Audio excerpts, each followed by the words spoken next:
যে শবে কদর নামাজের আলাদা কোনো নিয়ম নাই, অন্য যে কোনো সময় যে আমরা নফল নামাজ পড়ি ঠিক একই পদ্ধতিতে আমরা শবে কদরে পড়বো, লাইলাতুল কদরেও পড়বো।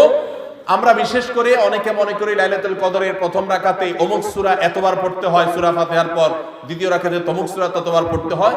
এগুলো সবগুলা মানুষের নিজেদের বানানো, কোরআন বা হাদিস এরকম কোন ফরম্যাট শবে কদরের জন্য আলাদা ঠিক করে দেয় নাই। ওইটাকে আমরা আবশ্যক বানালে বরং সেটা বেদাত হতে হবে, বেদাত হতে পারে। আমরা দুই রাকাত করে যত লম্বা সময় পারি যে কোনো সূরা দিয়ে পারি আমরা বেশি বেশি করে নামাজ পড়বো শবে কদর ইনশাআল্লাহ তাআলা। শবে কদরের কোনো আমল আছে কিনা? শবে কদরের আমল আছে ভাই। শবে কদরের সব ধরনের ইবাদতই করার চেষ্টা করতে হবে সাধ্য অনুযায়ী, যেগুলো করা সম্ভব হয়। বিশেষ করে কোরআন তেলাওয়াত করা, দুই রাকাত করে লম্বা কেরাত, লম্বা রুকু সিজদা দিয়ে যতটুকু পারেন নফল নামাজ পড়বেন। বিশেষ পদ্ধতির নামাজ, শবে কদরের নামাজ এত রাকাত, অমুক সূরা এতবার, প্রথম রাকাতে দ্বিতীয় রাকাতে এতবার, এগুলো মন গড়া, এগুলোর কোনো ভিত্তি কোন হাদিসে নাই। তবে দুই রাকাত করে